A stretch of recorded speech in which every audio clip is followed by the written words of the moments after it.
We are now addressing meetings through the day. We're addressing meetings right through the night. I can remember once, within 24 hours, addressing 8 meetings. Crowded churches 5 times.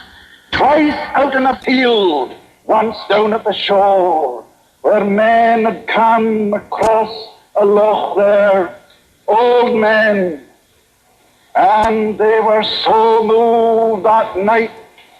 So many of them found the Savior that we followed them to the shore, and there we sang the songs of Zion at 2 o'clock in the morning before they left for their homes.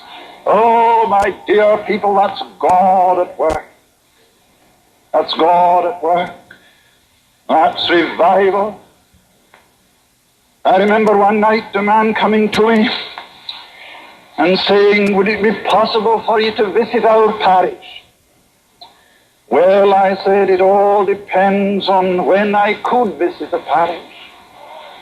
I think it would be possible for me to go if you could have me between 1 and 2 o'clock in the morning.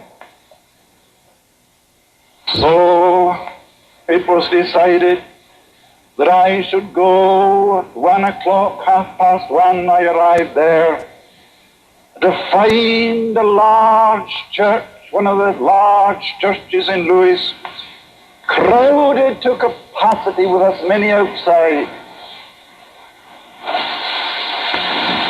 And I spoke there for an hour and then left the church with hundreds crying to God. I say hundreds crying to God for mercy. I left the church, and another young man came to me and said, Mr. Campbell, there must be between 300 and 500 people in a field down here. And they're wondering, the elders there are wondering if you could come down and address them.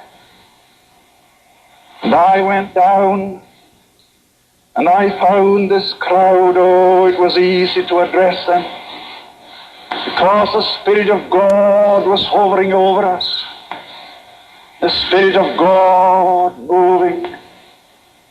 And I see a man lying on the ground.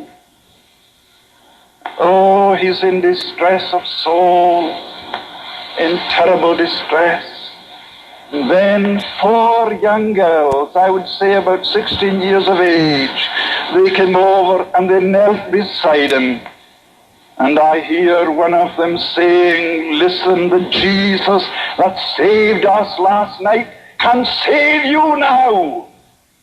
And that man was saved of the 4 young lassies prayed around him. My dear people, that's revival.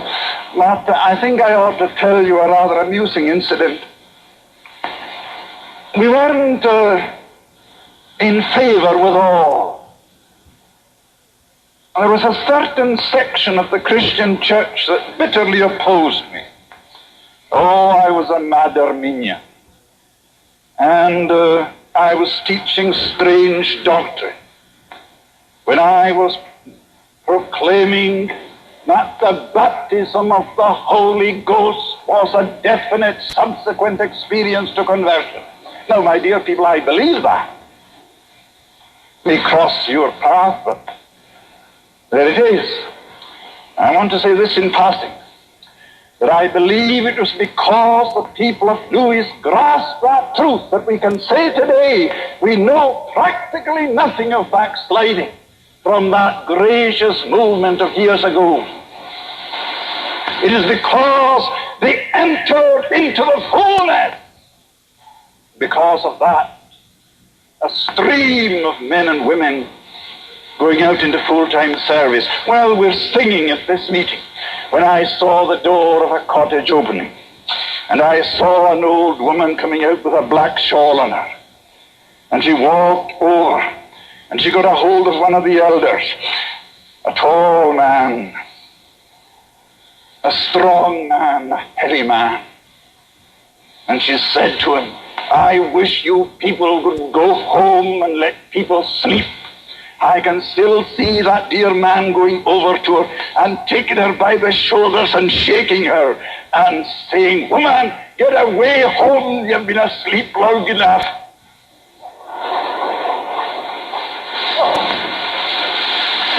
But from that meeting, I went back to Barvas.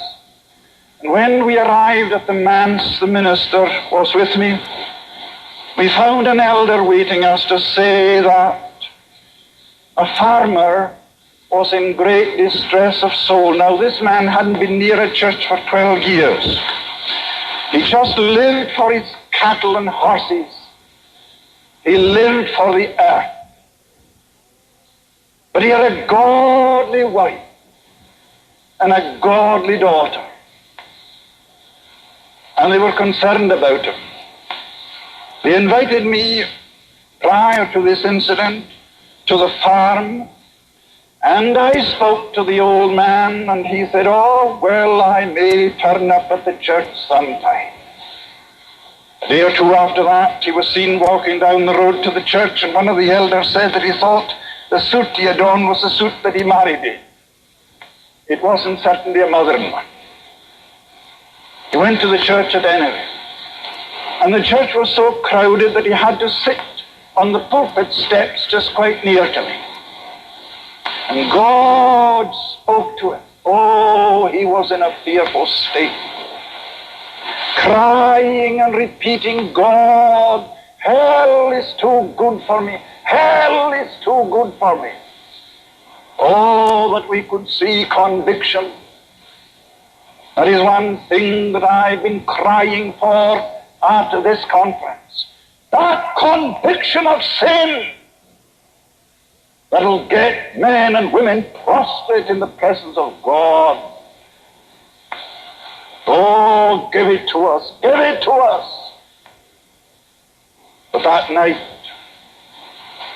after being at this field meeting, I, along with the elder and the minister, went to the farm.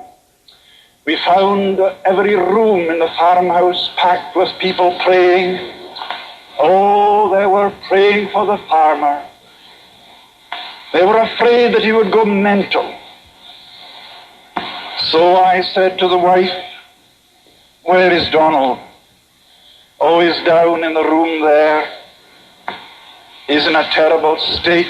Oh, that God may have mercy on the mighty sinner. Oh, she was speaking truth. May God have mercy on the mighty sinner. So we went down the passage, and she gently opened the door, and there's a farmer on his knees. And again he kept repeating, God, can you have mercy on me? Can you have mercy on me? I seem to feel that hell is too good for me. And there he is. We're standing at the door. He's quite unconscious of us being there. And then the wife spoke.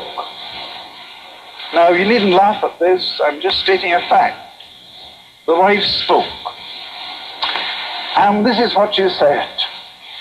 There's the mighty sinner, and may he take his tummy full of it. Well, that wasn't the word she used. May he take his tummy full of it.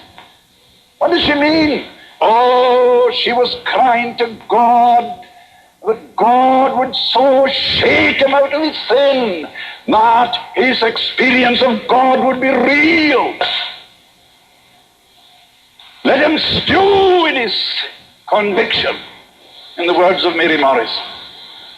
Let them stew in their conviction. Leave them there. Oh, how often I heard her say that during the U.S. revival.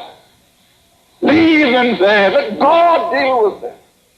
Know that I sometimes feel, dear people, that we take things out of the hand of God by our counsel. Oh, that we might get to the place where with implicit confidence in God we leave the work to Him. The following night, he asked for a meeting in the house. In the morning, God met with him in a glorious deliverance, and he asked for a prayer meeting. Do you know that out of that prayer meeting there are 4 ministers in the church today? Donald MacLeod's prayer meeting. Well, now I could go on talking to you about incidents and how it began. But I think I ought to mention one or two of the supreme features of the movement. First of all, of course, it was the awareness of God. That to me was the outstanding thing. This sense of God, the fear of God in the parish and in the neighboring parishes.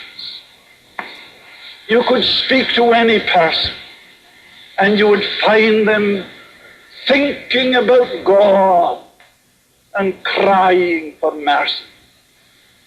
Now that is a fact that cannot be disputed. God was everywhere.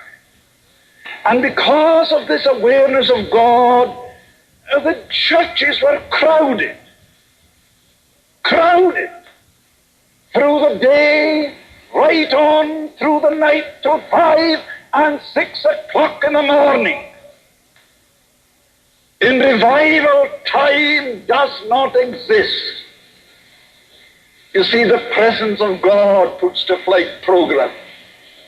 And how often I've cried to God to so move in our midst that the program will go and the presence take the place. Well, that was what happened. But perhaps one of the main and outstanding features was this deep, deep conviction of sin. Now, I can't explain this. You would have to be there to see it. But here are 2 incidents. That dear old lady came to me one day and she said, I feel led to ask you to go to this particular part of this parish.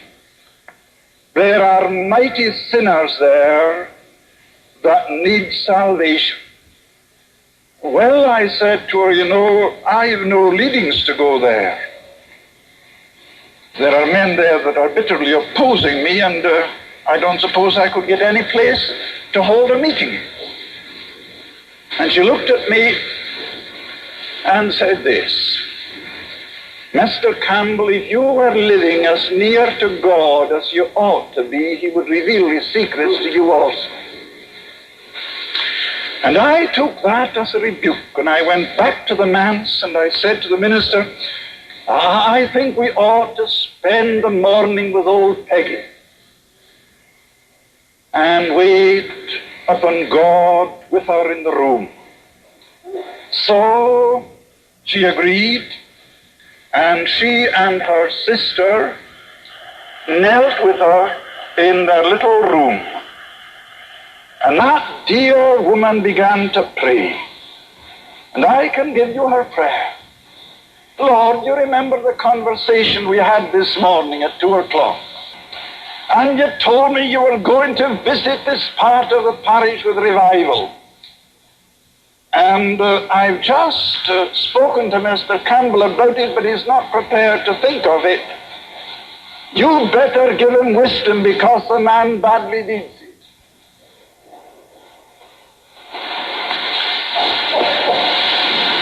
Well, that was what the dear woman said. And when we rose from our knees, I said to her, well, Peggy, now, where do you wish me to go, and where is the meeting to be held? Oh, you go, and God will provide the congregation and the meeting place. Well, Peggy, I'll go. Oh, you better, she said. You better. And I went on the following evening. And there must have been a congregation of anything between 300 and 400 gathered round this bungalow, a 7-room bungalow. And the bungalow was so packed, and so many young people anxious to be in, that the man of the house, who wasn't a Christian, but a God-fearing man, suggested that they should get into the beds in rows of threes, take off their shoes, and pack themselves like herring. Now that was what they did. Rows of threes on their knees in the different beds. Not one of them could tell you, but moved by a sovereign God, they were there. I spoke for about 10 minutes when one of the elders came to me and said, Mr. Campbell, will you come round to the end of the house? Some of the leading men in the village are crying to God for mercy. And if you go there, we'll go to the peat stack over here where you see those women crying to God on their knees. And I went round to the end of the house, and there they were, the men that old Peggy saw, that would become pillars in the church of our fathers. And today, those men are pillars in the church. My dear people, that's the revival that I believe in. But in the midst of those crying to God for mercy, there were 2 pipers. I think most of you know that I was a piper, and playing the bagpipes at a concert and dance when God met with me and spoke to me and saved me. Miracle working God. Well, 2 of them are there. Now, those 2 pipers were advertised to play at a concert and dance in a neighboring parish. And the minister of that parish was there. He was a man who spoke to me and said, go to the end of the house. And he and his wife are looking at the 2 pipers. Oh, they're there crying to God for mercy. He turned to his wife and he said, look here, we'll go back to the parish and we'll go to the dance. And we'll tell them there what is happening in Barva. So off they went 15 miles, arrived when the dance was in progress. Went to the door and was met by the son of a schoolmaster. What are you wanting here, Mr. McLennan? Oh, I've just come to the dance. Oh, but we know you haven't come to the dance to dance. But as parish minister, he claimed the right and went in. They're dancing. Then there was a lull. He stepped onto the floor. Young men, young women, I have an interesting story to tell you. The Smith pipers aren't with you. They're not with you. They're crying to God for mercy in Barva.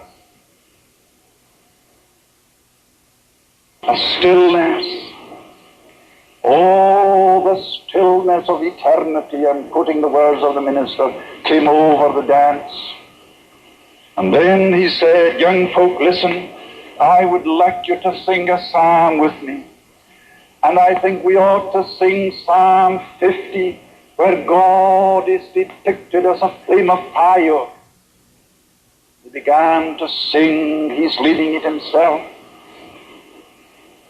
When they came to the second verse, suddenly there was a cry. The young man fell on the floor and began to cry to God for mercy. In 5 minutes the hall was empty. And they're now in 3 buses, coaches that brought young people from other parishes. And they're in the coaches on their knees crying to God for mercy.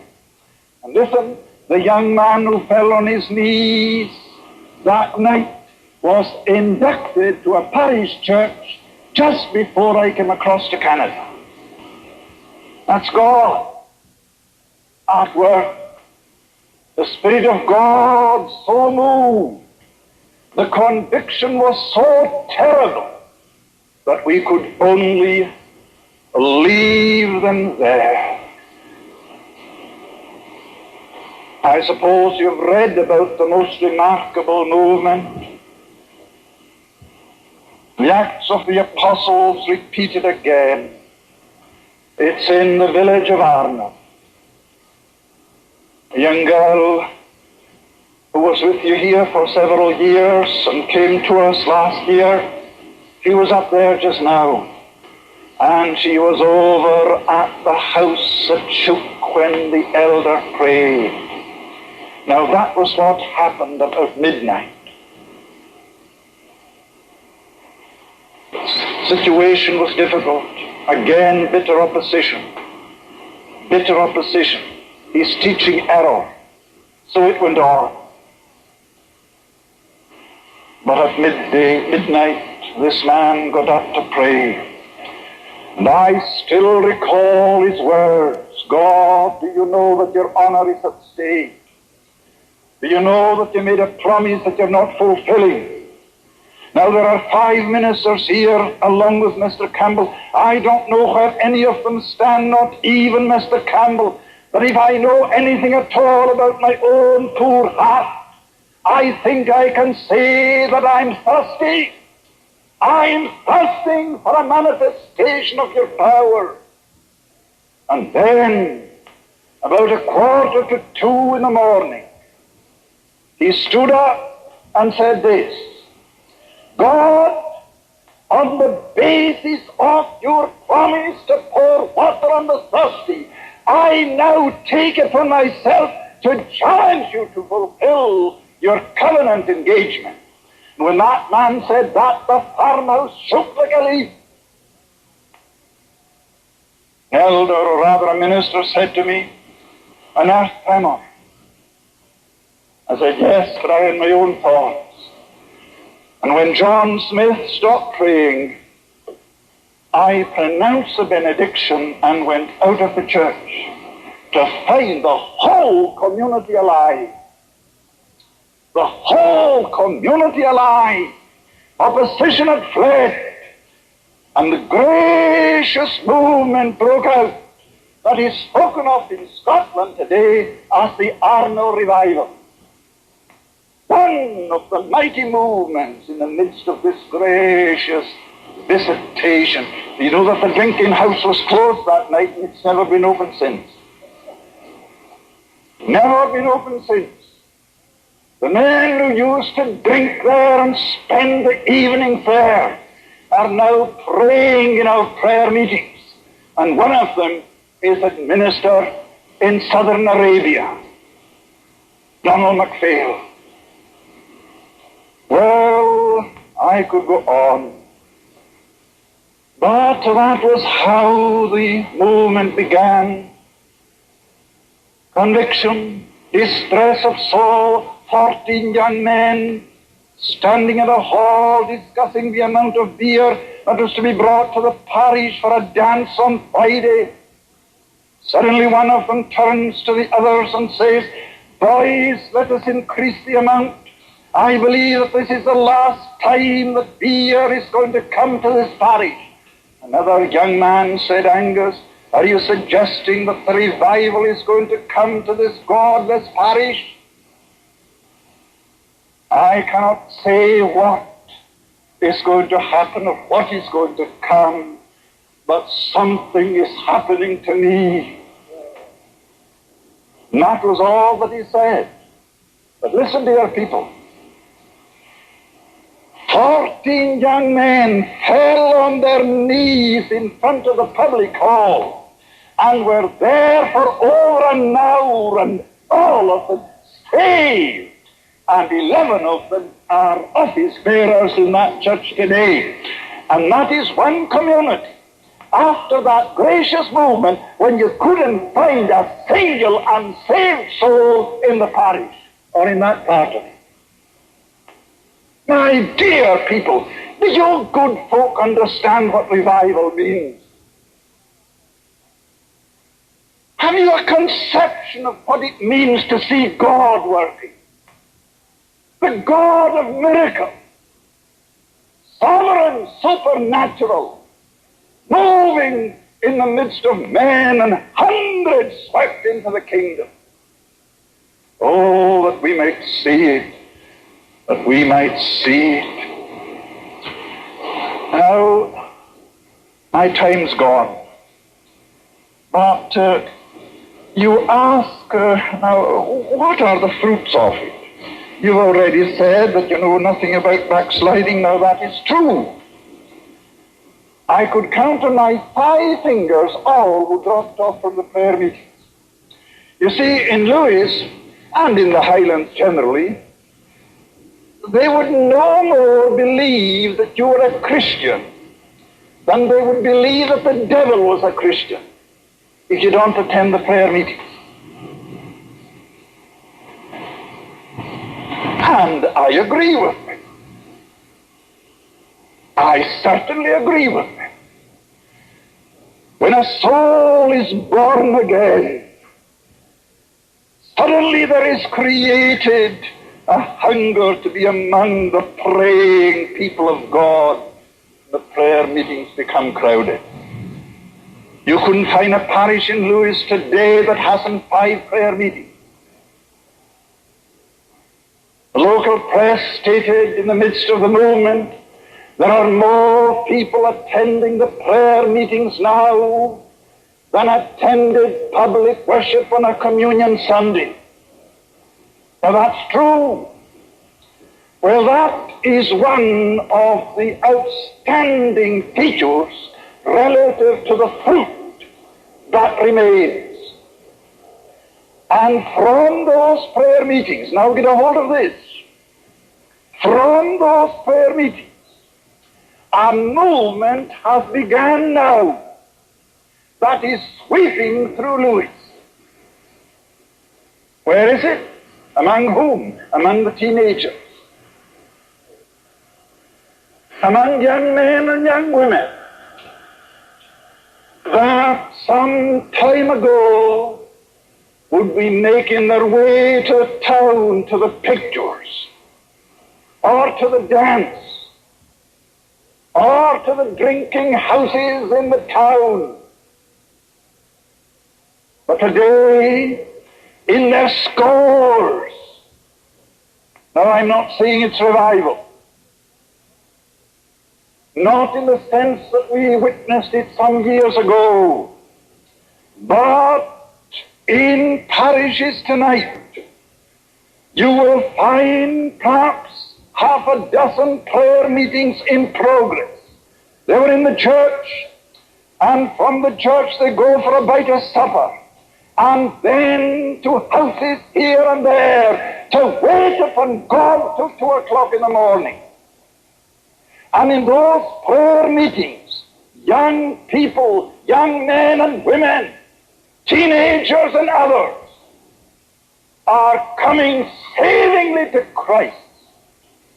Your Miss Bengal was among them recently, and she has a story to tell. Perhaps when she comes back to Prairie, she'll tell you all about it. Not as if we let her go. We're going to hold her. I think I said to Mr. Maxwell, if you can give us half a dozen other Miss Bangles, we'll welcome them with open arms in the work of the mission in pagan England.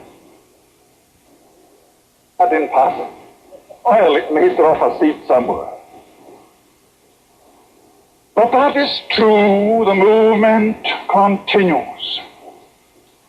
And perhaps another feature relative to the fruits is the number of men and women that have gone forth into full-time service in the ministry and in the foreign field. This presentation